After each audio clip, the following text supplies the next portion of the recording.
Welcome. I'm Pat Sheranian. Thank you so much for joining us this morning on KHQN. If you're listening to the radio, you're on 1480 AM, or if you're at pat.utahvalleylive.com, then you're watching us and listening to us all at the same time. Good morning, Janice. Hi, Pat. It's good to have you back with me. We had a number of calls after you were here before, and I really wanted you to go on with your story, and an hour is just not enough to cover a lifetime of experience. So we're glad to have you back in the studio. My guest today is Janice Weinheimer, right? And she has written a book that is really changing lives. It certainly has changed hers, and that's the story we want to tell. The Illness That Healed Me is the name of the book, and the tagline on it is an account of surviving sexual abuse and the journey into healing. The reason this is so important is Utah leads the nation in a couple of things. Some are really good, but one isn't so good, and that is that we're on a lot of prescription drugs in this community. And there is a lot of abuse going on, which is so totally unnecessary. The worst part of it all is the shame that comes with it, which really seems to infestate everybody at different levels, and it just is a killer emotionally. Breaks families apart. So I've invited Janice back to come and be with us and perhaps go into more of the healing side after she shares with us how she got to the point of the illness that helped heal her. And first I want to thank our sponsor, Kyani, KYANI.net. If you're looking for it online, please take a look at that, or go to my website, Patricia, with an S, patricias.kyani.net, and see what it's all about. Briefly, I will tell you I've been on these products for the last 14 months, and I started 14 years ago with diabetes, high blood pressure, high cholesterol, and crippling arthritis. And after 14 years of having medications and pain and a lot of tiredness and sickness and the whole works, 14 months ago I met these products, and I have been taking them ever since. And since July of 10, I have not had a single medication for any of these. Yay is right. And they have, I'm no longer diabetic. I'm no longer have high blood pressure or high cholesterol, and my hands are no longer painful. I can make a fist. I can write. If I played the piano, I would be able to play the piano. How's that? Great. But I had trouble getting my hand around the steering wheel. That got really scary because there was so much pain. So grateful to the products. There are 3 of them. Please read about them. Now, Janice, let's talk about your book, The Illness That Healed Me. We chatted a little bit last week about how you got into the sickness. And so let's just go there, and because that's a terrible... actually, the cover tells the story. It's a whirlpool, and the back cover of the book has the whirlpool on it. Is it on the front also? Yes. Yeah, it's on the front, and I don't know if you can see the book, but let me hold this up. It's a flyer on the book, and for those of you listening to us, it's just a swirl, and a whirlpool can suck you right down and kill you, and that's where you were. So let's hear your story, please, and then let's lead into this thing about people that have been sexually abused, harmed in any way, and the shame that goes with it, because we all think we're more intelligent to get involved in such a mess. Okay, just briefly to review, in 1988, January 5th, 1988, I became deathly ill. 6 o'clock in the morning, I was perfectly fine, lying on my left side, turned over to my right side, and lost everything. My whole world caved in. I had no equilibrium for 5 months, sat straight up day and night, 24/7, and couldn't go anywhere without someone on either side of me to help me to the restroom. And I'd go from one chair to another, well, from my couch where I slept, because I didn't sleep for the first 6 weeks. Just everything whirled. It was just unbelievable, and I prayed 1,000 times a day to die because I just couldn't deal with what I had. My whole world before then, I'd been a very popular speaker and author. I traveled all over the western United States and Canada speaking, and spoke at state conventions, national conventions, as well as women's groups, youth groups, and What were your subjects at these, Janice? whatever they asked me. Okay, so whatever it was, whether it was to the youth or women or young adults, They or usually had a theme, and they'd they give would me choose the a theme. theme, and I'd speak to the theme. And And I should add here, because she may not go into this, but she's very, very accomplished in school. She worked very hard to get her grades, and I actually ran into somebody that was in school with you. She called me, and we'll talk about that when we get off the air. But she knew you, and she said in her whole life she'd never seen anybody work as hard to get A's across the board as you did. So you worked very hard, and you're very successful, which of course was not enough information. You can be a good speaker on just about everything. And she's told me that. She said you could just give you a subject and you would investigate it and study it, research it, and no one gave a better talk. I thought that was what anyone did. I didn't know it was any different from anyone else. But the thing was, I put myself through unbelievable stress, and I'm sure the illness that came upon me was very stress related, and I will go into that a little bit more because of the lower energies that surrounded me, in spite of the externals that I used, the achievements, the plaudits, everything to live on, because that's not who I was, and I didn't know who I was. So anyway, to make this more brief, after being deathly ill, praying to die, and nothing happening, and no reprieve from the medical field. Nobody could help me. There was nothing they could do. I had MRIs, CAT scans, x-rays, every specialist 4 times over that there was, and no one could assist me in getting rid of this. And one ear, nose, and throat specialist said to me, eventually, he said, the brain makes an adjustment and helps you, so that you can get your equilibrium back. This took 5 months, and it came little by little, and my head was tilted to the right. That was the only way I could motate, and if I tried to straighten it up, I got deathly ill. So for a long time, I walked around with my head tilted to the right and used my hands to hold up my head. My head had become unbelievably heavy in 5 months, and I couldn't walk for almost a year without holding that head up. And so little by little, things began to happen. Because the medical field couldn't help me, I turned to alternative ways. I was led from book to book, from seminar to seminar. My husband read to me. I couldn't read. I couldn't use my eyes for anything. It just made me too ill. And so over a long period of time, and I began studying, and after a few years, about energy. And this is where I want to put more of my focus today, is on energy, because everything is energy. We're just totally, in fact, in this day and age, well, let me back up and say this. Dr. Oz in 2007 said that the new frontier medicine would be energy medicine. Well, I can understand why. And so everything is about energy. And, we're 70% water, and everything in us is affected by energy. So I began an intense study of energy, and coming across Dr. David Hawkins' map of consciousness in later years, back in the 1990s, helped me a lot, because I learned about energy and what had happened to me. And I want to go into shame, because on Dr. Hawkins' map of consciousness, shame is the lowest. And on the scale of 1 to 1,000, 1,000 being the top, enlightenment, and of course there are only 3 there. Jesus, the Lord Krishna, and Buddha were the only 3 who reached 1,000 in this lifetime. And the lowest energy is shame. And that's where I lived 9/10 of my life. If you are watching us on your computer on pat.utahvalleylive.com, we do have a chat room. If you'd like to make a comment or ask a question, we'd be so happy to have you do that.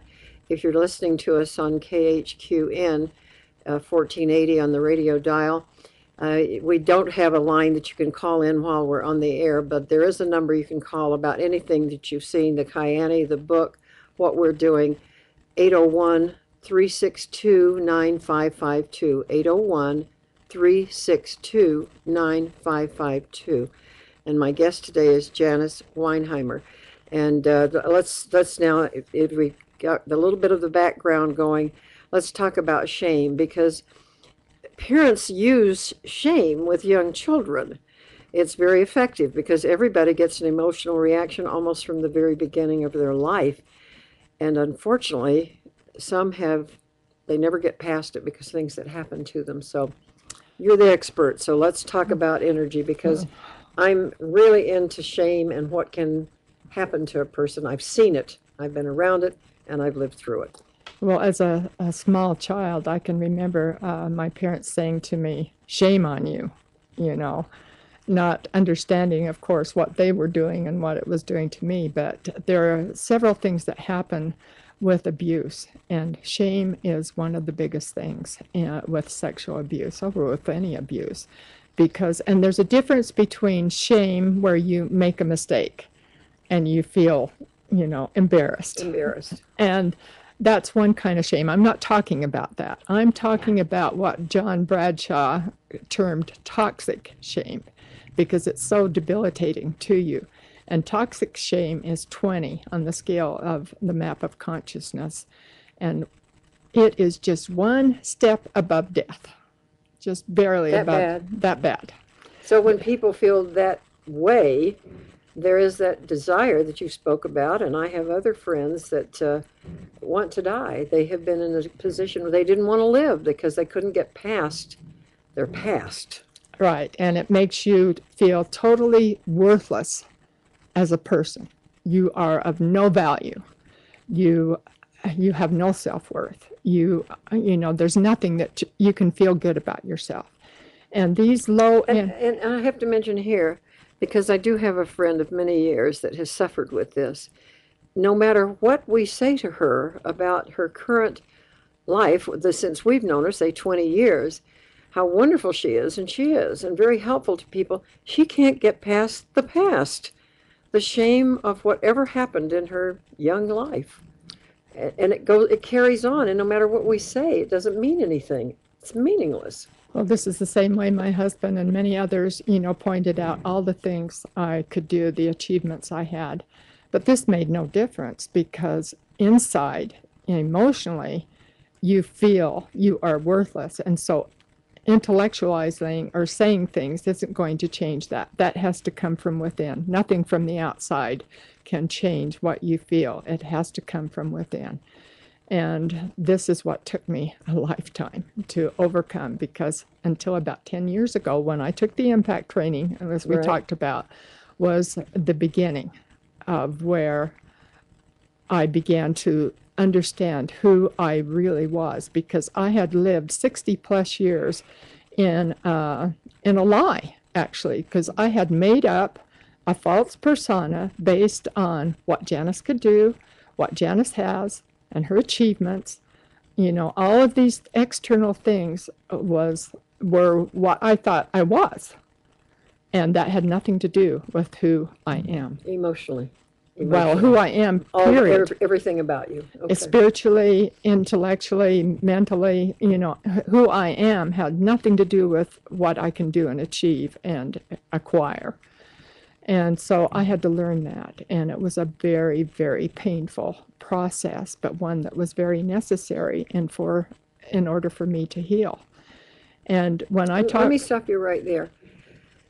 Not everybody's going to be able to write a book to heal. And I don't know anyone that has experienced sexual abuse or any kind of abuse that just goes and heals themselves. People need people. They need more information. It's a process. What would you suggest? Because your healing came when you got so sick, you had no choices. You have to hit rock bottom, I think. It's what's called the dark night of the soul in some modalities, or you bottom out. There's nothing there. And that's why the shame is so close to death, because a lot of people will commit suicide or try to at this point because they can't deal with it. But I couldn't do that because I knew better than to take my own life. And here's another thing. It doesn't matter the morals, teachings that you've had. They do not counteract what's going on inside you. Let me explain that a little bit more. When I was abused, sexually abused as a teenager, I knew morally this was not right. But I learned why. Not at the time. I didn't understand why. I'd keep going back for more. But a few years ago, 12, 13, I don't even remember, in a women's conference at BYU, Dr. Ann Horton spoke on sexual abuse. And she has written a book, Confronting Abuse, and it's a great book. It was one of the ones I used. But in that group, there were 450 of us, and I'll get to talk about fear a little bit later, because fear was my constant companion. And I couldn't even go to that class without my oldest daughter going with me. I was too afraid to go. Oh my gosh. And so she went with That's fear me. I don't understand. Well, and I'm going to explain that a little bit. So what happens to you, and Dr. Horton explained this because I didn't understand it before this. She said, when your free agency is taken from you at such a young age, and mine started around age 3, 4, she says, no is never an option. You don't know that no can be said.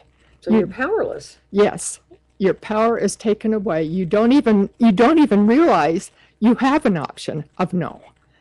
And she explained it this way. She said, the best way I can tell you is I have a client, and she was sexually abused by her father when she was little. And she is married today, has 6 wonderful children, is very religious, belongs to a group, and is very active in her church. Yet every time her father comes to town, she has sexual relations with him. Still, because no is never an option for those who have been sexually abused. And so when someone judges you, which I have been judged by family members saying, well, you knew better. You were old enough at age 14 to know better. But you didn't know. But I did not know I had an option. And to explain this even more, about 5 years ago, I was downtown Salt Lake doing itty bitty contest. I don't know if you're familiar with that, but my husband and I did that every year. And you go around finding pictures that are in the newspaper and describe where they are and enter the contest. Anyway, it's in a... Called the itty bitty contest? Yes. So I went down one day because my husband couldn't go, and I was walking around, and a young Latin man came up to the side of me and asked me for directions. And I told him where to go. He wanted to know how to get to South Temple and West Temple. And I was on 3rd South, about State Street. And I told him where to go, and he just continued to walk with me. Immediately, I went into a fight or flight response. Only I did not know at that time what it was. I just panicked. You panicked, yeah. Inside. And pretty soon, another guy came up on the other side of me.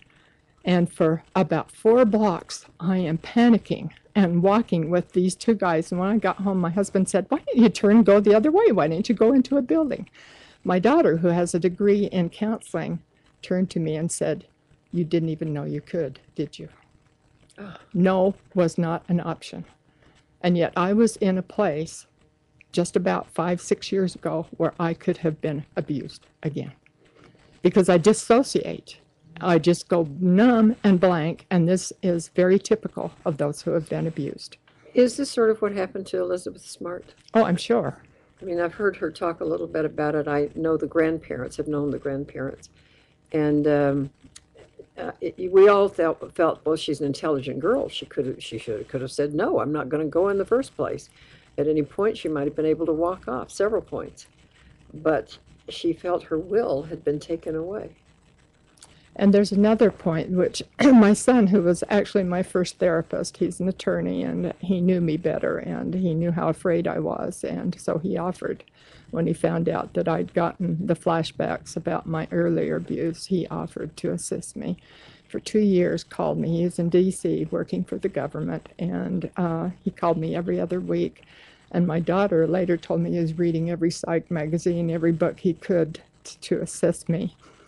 And he taught me about Maslow's hierarchy of needs. I didn't even know those. And he said, love, you have to have love to exist. And he said, so when you were going to the seminary, teacher, he said, you were getting your needs met, but you didn't have the sophisticated social skills to get those needs met without the extra baggage that came along with it. And he said, you can't blame yourself. He said, you just did not know how. But you did for a long time. I did what? Blame yourself. Oh, yeah, I blame myself for most of my life until about 6 years ago when my daughter assisted me in understanding. Well, one thing that happened to me, which made me feel even more, that it was my fault, was I had to get up in a public church meeting and ask for the people's forgiveness at age 16. Not a good feeling. And I did what I had to do, but without feeling, because I didn't feel. I didn't know how to feel. I shut everything off and dissociated so I wouldn't have to feel. But this is what happens. And at this sexual abuse conference, a class, there was a young girl, young lady.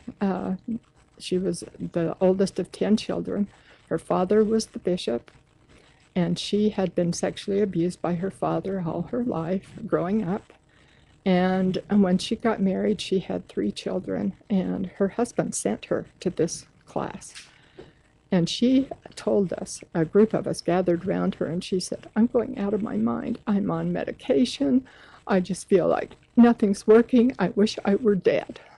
And this is what happens. In fact, my husband has said many, many times, it would have been kinder to have just killed you. And that's how bad sexual abuse is. There's nothing worse that can happen to you, my husband says, than to be sexually abused. She's mentioned a couple of times the circumstances that she grew up in, and I need to put a disclaimer in here.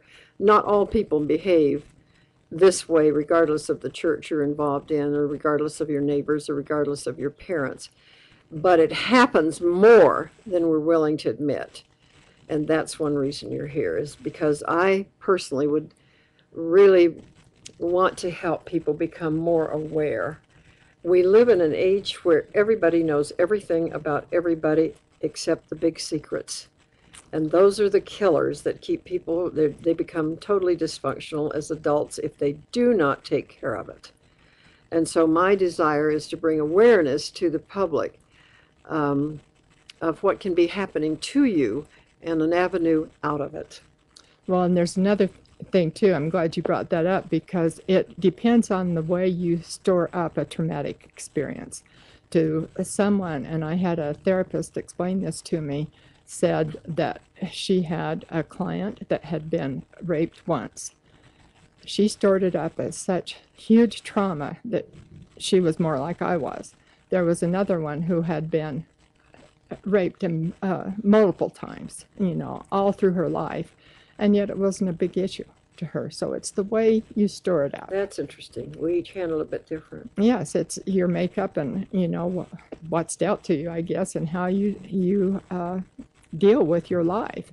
I grew up in a circumstance where parents, of course, everybody's dysfunctional, we say today. The parents are dysfunctional, but they were. And so I became a strong personality without realizing it as we went along. And I have a tendency, and did as a child, to say, oh, just let it run off your back like water off of a duck. Somebody had said that somewhere, and we had ducks when I was growing up around, and water, it sheds, it rolls right off of them. And so I could see that. It was very obvious to me. And so I've been through some interesting things, and some not so interesting, and some very dramatic. And I have a tendency to just let it roll off. I don't carry it with me. I'm pretty much done with it. Well, my husband's more like you, because he grew up in a dysfunctional family too, but he doesn't take it in. Where I might take it in, but I work on it and then I let it go. Well, I don't think he does take some in, because he had some issues too. But he is more able to own his power and his voice and to get rid of it, which I never could do. As an adult, and over the years, I won't allow somebody to verbally attack me. When I got in the business world, I had to learn that I was not going to stand for that. And in a personal relationship, if somebody feels they have to launch on me, okay, but I dismiss it and move on because I allow that they maybe don't have my background. They maybe have not yet to come to unconditional love. There are a number of different reasons. Most of the time, I don't listen to it and take it into my body. So I have a little trouble getting where you are because I know it happens. I've seen it. It affects everybody in the family. But for the most part, I grew up with a different set of rules. I had my mother, as I've said before, she had these 5 sisters, and they were very loving and very doting, and somehow that wiped out everything else that has happened in my life, really. I go back to that wonderful, loving spot. They thought I was great growing up and smart and pretty and all those fun things, and I believed it. And I know there are other people like yourself who grow up and with this image, then they bury it. They absolutely bury it. Well, and I never felt loved. Never. I can't even imagine. We have a question. Let's see if we can do this. How can we keep those we love to move on? Oh, help those we love to move on or learn self-worth, as you say. Okay.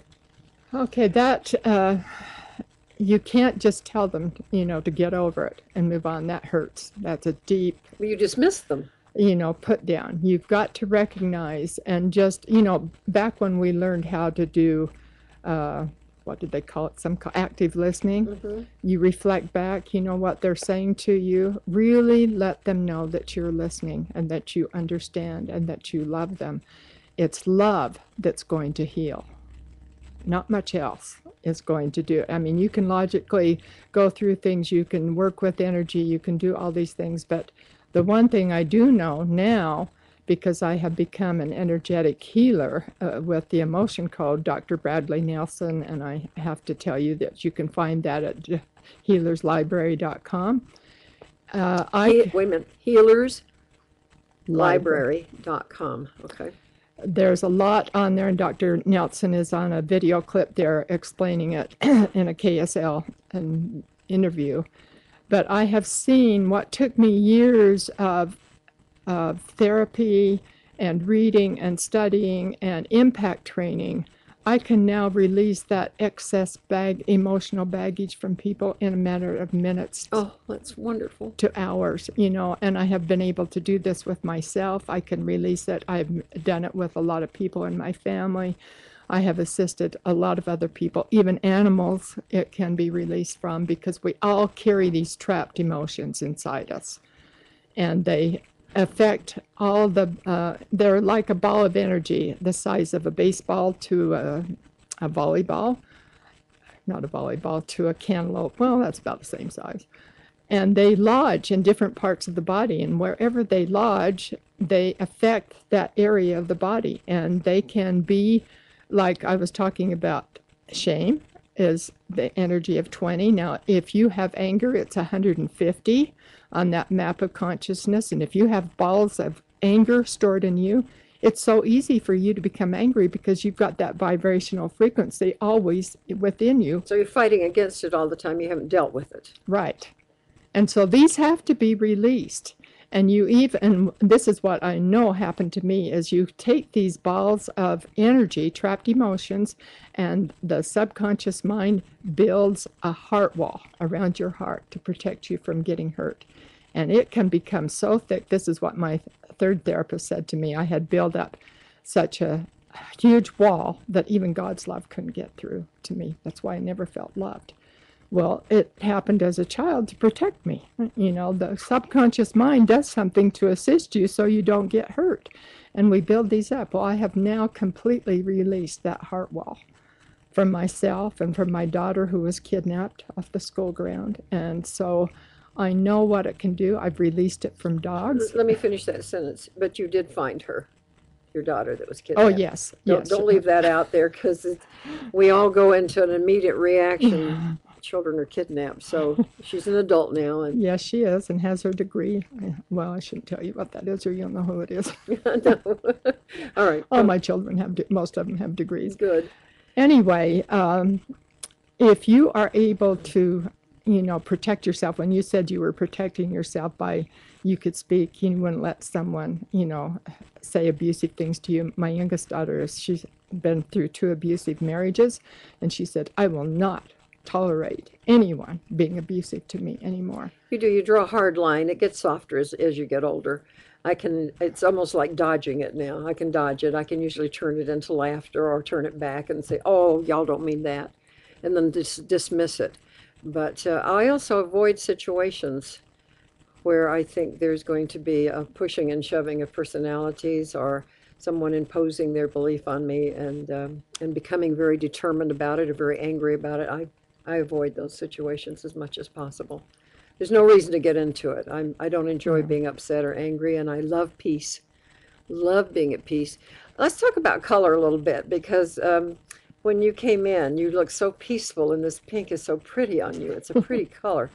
And I loved your instant response. Well, pink is the color of love or peace. It's the heart energy. It can be pink or green, but that's what pink is. And so I like to wear those colors that are higher energy colors. And like I told you, blue is the throat chakra energy, and it's your power to own your voice and speak your truth, which I've never really been good at doing that. So anyway, there's different colors associated with the different chakras, and the chakras, I have a chapter on that. Well, I have thought forever that black was the power color, and then our navy blue, our dark grays, because men wear these colors. They understand those colors. So when you're in a boardroom, which I've been in many, I've worn the darker colors. But then you said something that changed my instantly a few minutes ago, and I chose blue this morning, thinking I was a pastel. And I was holding on to summer. And then you said that these are from the lower energies. The black colors, the dark colors are lower energy colors. The red is the root chakra, and you get a lot of red and black, going together. The black, yes, it looks good, it's formal and everything, but it is not the high energy of white or gold. So I'm in white and I'm in blue. What does that mean? Well, the white is celestial color. There. Comes from I made a good choice today. And like the color, I loved when they chose the color for my book, because this is the color of the third eye. The purple? It's a pastel purple? Well, the darker. Oh, the darker. The dark is your third eye, and the swirling can even be the opening of that third eye, so that you get in touch with the spiritual realm. Oh, that's good. Which I really needed. So those colors, are good for you. And then so blue is power? Yeah, you're owning your power of your voice. Okay, well, we got me fixed. So you chose well today. Okay, I interrupted where you were going, and I want to go back to it, if I can remember where we were. Yeah, where were we? You were on your trip there. We were talking about high energy. We can still go back to that. Well, we just answered the question, how can you help people in your family who've been through this? Oh, right. Okay, and so the best thing, of course, I was talking about energetic medicine, and there are different modalities. I happen to like Dr. Bradley Nelson's The Emotion Code. It worked for me. I tried several others. But getting back to energy, I studied it for 30 years, and I want to get to the levels. 200 on this map of consciousness is one of the first levels. Underneath that are all the lower energies. Back up just a little bit, and let's talk about these levels of consciousness and how you arrive at that. That's a little bit different than the scale of divorce, illness, a separation of some kind. It's a little bit different because it's a different kind of emotional. In Power versus Force. Okay. Written by Dr. David Hawkins. He had the biggest, he's a psychiatrist, and he had the biggest, clientele, his patients across the United States. But he's a very humble, intellectual man touched by the angels. So it's power versus force. Mm-hmm. And the hidden determinants, right?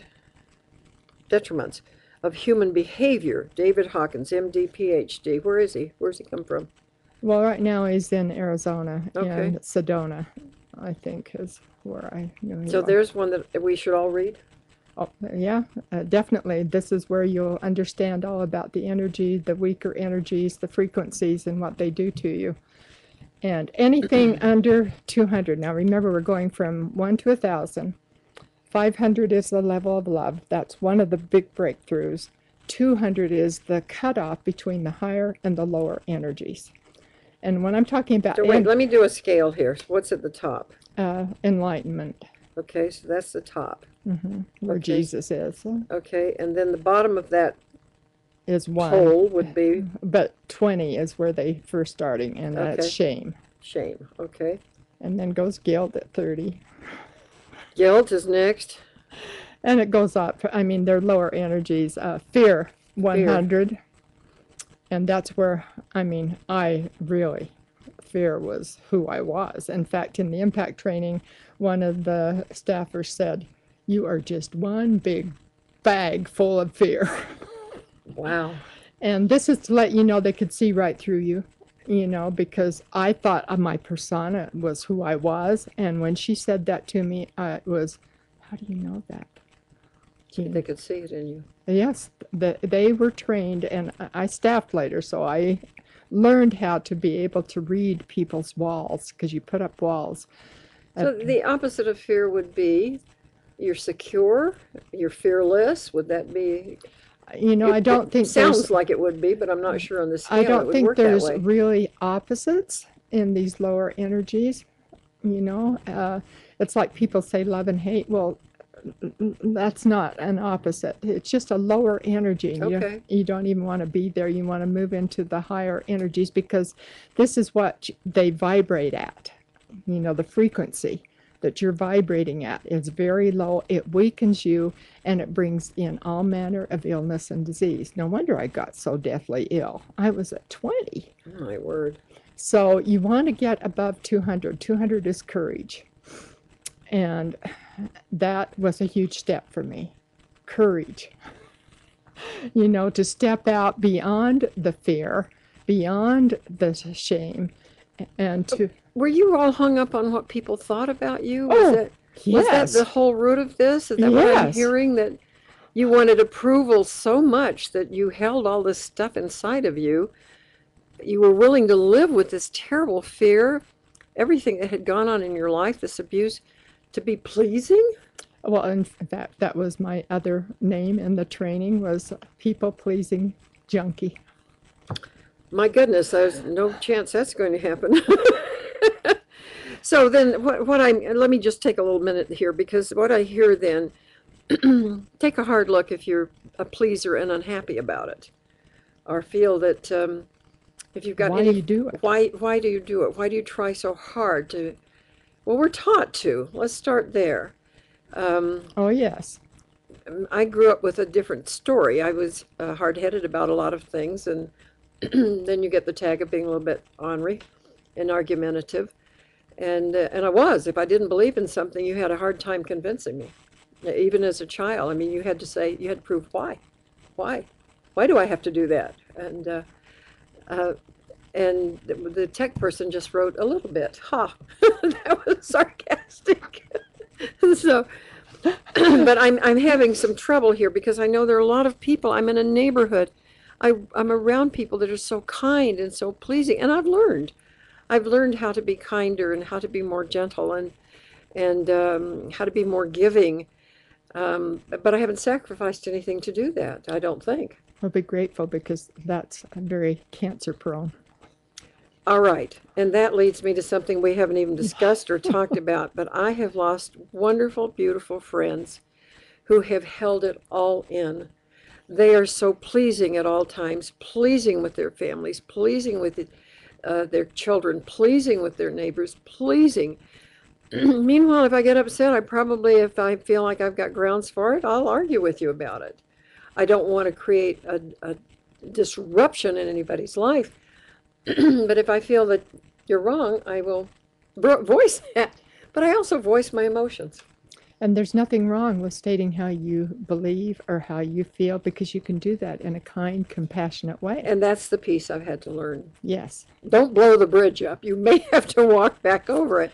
So express yourself without blowing the relationship completely to Exactly. pieces. I mean, you ought to be able to be free enough to discuss, well, this is the way I see it. This is the way I feel. Now tell me what you think. And you know? actually could not do that? Oh, And there no. are people that cannot do that? Oh, no. I would please no matter what. And I was raised this way too. The family name had to be held secure above everything else. And I didn't hold that family name secure. So I was in bad situation. Wow. Because the abuse went public and people knew. Yes, and let's talk about that. Why, if people hold it in, we know because of shame. Now you've come out of it. You're coming out of this, and you're saying, I'm going to voice it. I'm going to get rid of this turmoil inside of me. What happened?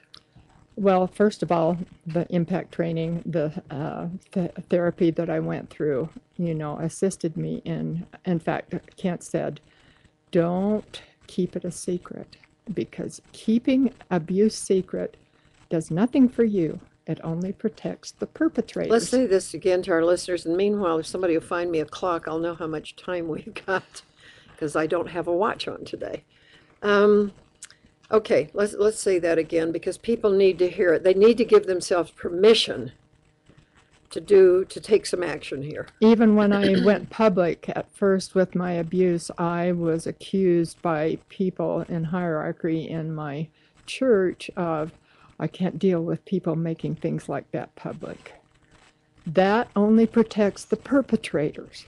It does nothing to protect you. You need to go public. I was so pleased when the Brown sisters made theirs public. I knew about it before it went public. And I was so proud of them for doing it and for protecting others who might get in that same situation, because this is what, 1 in 3 women have been sexually abused by the time they're 18, and it's usually not 1 in 1 in 3, and it's usually incest. And 1 in 6 boys have been abused by the time they're 18. And so you look around in your neighborhood and your families, and it's 1 in 3. And you're a third of that population. And if you keep it secret, you're only protecting those who are abusing. And they continue and continue generation after generation. My therapist, the third therapist, told me, and I fought him a lot on this because I didn't feel this way. But he said if it had been in this day and age with a seminary teacher abusing me, he would have gone to prison for the rest of his life, instead of going from where he was to becoming the principal of a very big high school in Utah. Oh my goodness. So there's an obligation. There is an obligation, if you know about it, to let someone else know. And to assist those. But not only for yourself emotionally, but for other people, so they're not harmed. So this disease does not continue. Because that's the only way we're going to stop it. And also, it's not, when you go public, you're not really looking for acceptance so much as it's ridding you of that stored up toxic emotion that you've had inside you all of these years, and that needs to be released. And not to offend or affect anyone else, just to release you of the burden that you've been carrying. And you need to do it in a place where it feels safe, because if you don't feel safe, you won't do it. But it's like dropping a pebble in the water. It goes, and it goes, and it goes, and it goes. It has to be monumental to make that decision to go public. I'm thinking about people that have been abused, that could be in such a situation they don't have the ability to see a therapist. They don't have an ability to go to clergy. What do they do? How do you do this? You go to your best friend and start there, at least somebody to hear you. But then how do you heal if you don't read? Reading would help. That's why I have put my email address on the jacket cover of my book. Let's do that right now. Let's give your email address, and I'll give a phone number. Let's do that. And I will answer anyone who writes to me because I know how afraid you feel. It took me hours sitting at a desk to make the first phone call. And I was so afraid. And I know that, and I understand it. And I'm here to assist anyone who's in that situation. So write to me at, it's PUGGIE37 at yahoo.com. Give it again. P-U-G-G, as in girl, P as in Paul. Paul, P-U-G-G-I-E 37 at yahoo.com. And a number to call to reach Janice Weinheimer, right? Is 1-801-362-9552. And I can give you personally her phone number. I don't want to give it out over the air, but 362-9552. I'm glad that there is a resource. I know we have other resources in Utah because of the situation in our particular state. Maybe it's just because it's reported more, in which case maybe we have more healthy people in the long run. Well, I don't know. What are we, the number one in antidepressants? Yep. Terrible there. So people But the must... other thing is, if people will contact me, I would be happy to do the emotional release on you. We're going to talk about some of that. We've got about 15 minutes left. I do want to go back to the energy a little bit. We talked a little bit about color. I know that there are times, well, I have an enormous energy, partly because of the products, but also over the years I've worked through a lot of the things we're talking about. I do refuse to take on a conversation that I feel is going to hurt either one of us. There's no reason for that. I'd like to sit down and do things calmly, nicely, if possible. But then you mentioned water. Okay. You mentioned something about water, and you showed me a crystal that's absolutely beautiful, and I was amazed. So let's talk about this beautiful, we've seen pictures of snowflakes and how gorgeous they are. This looks like filigree jewelry. It's so pretty. Well, Dr. Emoto in Japan did a test in water many years ago, and he's written a book, The Hidden Message in Water. And in there, he talks about how he had water, and he had people feed in thoughts of love, joy, happiness. Just looking at a bowl of water. Just looking at the water and feeding your thoughts, sending your energy in. And then those were frozen, and he, under microscope, looked at them, and this is where you get the most beautiful, like snowflake crystals ever.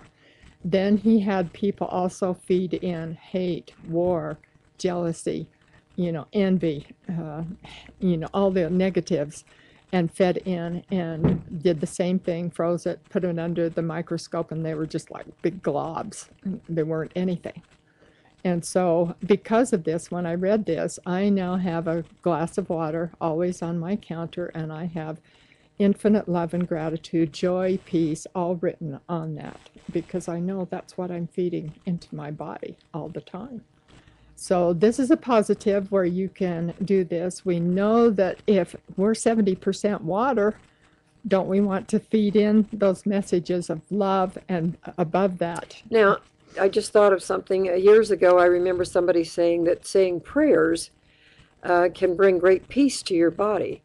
And then more recently, saying prayers blessing the food that you eat. Quietly blessing it or out loud at a table with your family. As you bless the food, you take it in a healthier situation. The food is healthy. It has actually been blessed, and you take it into your body. And as you ask for it to do the very best it can for your body, you become healthier. It's been proven now. Definitely. That these things happen. Years ago, I was in a company, and we were studying acidity and I just lost the other word. Alkalinity and acidity. And learned that rock music, loud metal music, disrupts the entire system. They would look at the cells under microscopy, look through these, and the louder the noise, the more disoriented everything in your body becomes, the more angry you tend to get. You can't remember in those circumstances. It's just a detriment to your body. calm music, good concertos, symphonies. Mozart. Yes, I was going to say, and reading wonderful, good books, not things that are horrible and scary and awful.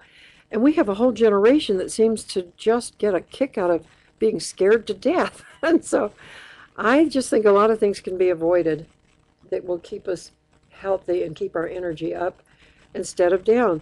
Frying your meat to death, it's dead meat, you're eating it, it takes 6 days for it to go through your body. A fried hamburger.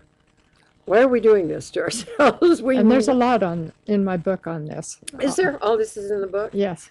All right, very good. Well, I like the water. I've grown up around water, and I love swimming. And now I have a whole new thing to do with water. Yes. And all of this is so we can keep learning. Okay, hopefully that we will do better. What creates stress in our life? We are living with so much stress now. Yesterday I had a guest on, and I get stressed talking about finances. It doesn't, I could have a lot of money in the bank. I would still be stressed talking about finances. What creates stress is your response to your thoughts. Okay, I'm going to decide not to be stressed. I don't think that helped. So what do I have to do? No, I mean, when thoughts come in, and Kent, my third therapist, taught me this because I did what was called in therapy awfulizing. Awfulizing? I'd go Is that a word? Well, It is now. it's in therapy. In your mind, you will go through and like when like if we made a mistake, we would go over that and over that and over that in our minds, and I'd repeat all this. I'm so bad. I'm so terrible. I did this on and on and on, and I'd do it for days on end. I couldn't get over it. Can you imagine the stress that put on our body? So it's not the situation we're in that causes us to be what we are, but rather what we think, our responses, and our attitudes towards those situations. Okay, let's turn it around. You say to yourself, okay, this problem of finances is a matter of taking care of, and then you lay out the steps or whatever it might be, the romance you're in or whatever it is, the homework you have to do. Is getting out of that cycle, just making a plan then and working the plan. Okay, in the training, I don't know if you got this, Sally used to call it egg beater energy. Oh, yes. Impact. We're talking about impact training. You get in that energy and you can't get out. And so Hans and Sally would say, you have to stay above the energy, or as Hans would say, everybody's living their 3-act play on stage. We've all written our own plays in this lifetime. They're all up there, acting it out. You sit in the audience. Don't you get up there on the stage with them. You watch them, but you don't get in there with them. And you have to kind of do that same thing with yourself. And when I get into an egg beater energy, and I still do it, but you recognize it. And well, that's the awareness I'm talking about. We cannot make changes until we become aware, then we start taking the steps. Right. And so when you become aware, because this frenzy is going on inside this, and you feel the stress in your body because the blood's pumping harder, your heartbeat, the frenzy is going on, you tune into that. Take a deep breath and say, okay, so now I have my plan, and I told you this. When I get into that state, the first thing I do is I focus on Ralphie's last words to me in the office that day, because that is high energy. It's love, unconditional love like I had never felt. And that's my choice to go there and focus on that until the frenzy, the energy has calmed down. And when I'm calm, then I can go in and more logically deal with it. I think one situation that affects all of us at some time in our life, and most of our life, and that's loving. That's being in love or wanting to be loved or wanting to love someone. People are killed every day because someone didn't feel loved, and they got angry about it, and instead of thinking it through, they've gone out and killed somebody. It's in the newspapers every single day. It's everywhere. So everybody's involved in this love because we all want to be loved. And we want to love someone. My energy level is over the moon when I'm in love. When I'm feeling good and loving everybody, it's right up there with it. Okay, and when I talk about love, though, on the map of consciousness, I'm not talking about the emotion. I'm talking about the energy. Okay. Which is different. Okay. It's what you're vibrating at, the frequency that you're vibrating at, which is this high energy.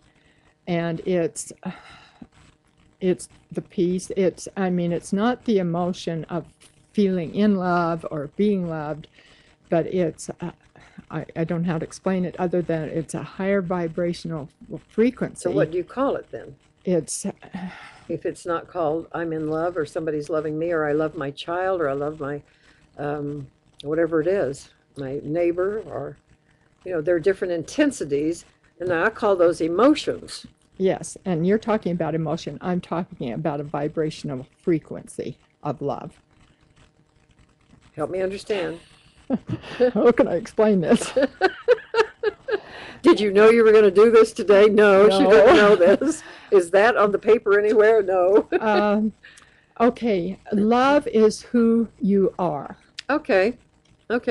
It's not something that I'm you a love. do. I'm a love thing. I'm a love person. Okay. Your spirit came from divinity, which is love. That's the frequency that God vibrates at, this high vibrational frequency when Jesus was on the earth. Just being here, because he is the embodiment of love, he impacted every person that ever will live or has lived on this earth. That's what I'm talking about. Okay.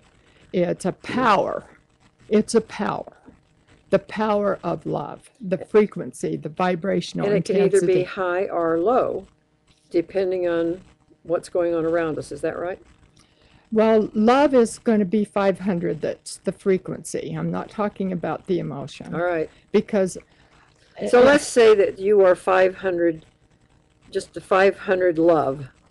That's who you are on the inside. That's who you are on the inside. I'm saying that to you. Yes, and that's what I had to learn was that first, last, and always, I am love. That's who I am. That's who I came here as. Wouldn't this be what we would all want to be? Yes. So, But that's who we are. We just have to get in touch with say that. it to the audience. Say it to whoever's listening and whoever's We going have to get in touch with the inner us, because on the inside, that's who we are. We are love. Just like Jesus is love, just like God is love. I mean, we hear that all the time. God is love. That's who we are, because we are products we are God's children. We're just love. We're vibration of energy that is at 500 or above. But then that changes. Yes, things happens to you, and I want to make that point. Yeah, we don't stay there. We should be status. When we come into the world, we are there. We are love. And then things happen. People say things. People do things. We allow things to happen to us, and that changes our frequency. I thought it was auras. I've been calling it auras because I can see them and feel them, and I've been known to get up and move away from someone. Because the vibrations vibrational were, now I vibes. know, were Yeah. too low and were very disturbing to me. So it is a journey. We are going to work ourselves all the way back up to 500. Back into our hearts, because in our hearts, our sacred hearts, is where we are love. And we get back into that, we can just be the love that we are. Then you're not trying to please everybody all No, the time. it has nothing to do with pleasing, because at that high energy, it's not about anything but, that love. And at those higher energies, you heal instantaneously, because that's But the do I heal frequency. emotionally, or do I heal? Everything about you is healed in those higher vibrational levels. That's why it's fun sitting next to you. I'm not there all the time. You feel good this morning. You feel good now. You didn't come in that way. No, I didn't. But as we've been talking, you feel good. You're wearing something around your neck. You might want to talk about just Okay. briefly. It's It's a little mirror. a mirror. Yeah. It's kind of dirty now. I've had my fingers on it. It's a mirror. So then when people say low energy things to you, when they come around you in their anger or fear or whatever it is they have, this mirror reflects that energy back to them. So if And they give you don't good take it energy, in. they get it back. If they don't, they get back their own bad energy. Oh my goodness, we need more time. Come back next week, will you? Yes, I will. Let's come back on Wednesday. Janice Weinheimer is going to be back with us next Wednesday. We'll do some more of this and get deeper into it. I'm Pat Sheranian. You've been listening to and watching the Pat Sheranian Show. We'll be here again next week. And thanks so much for being with us. Have a great and healthy day. Take care of yourselves emotionally, intellectually, and health-wise every way possible. Have a wonderful weekend.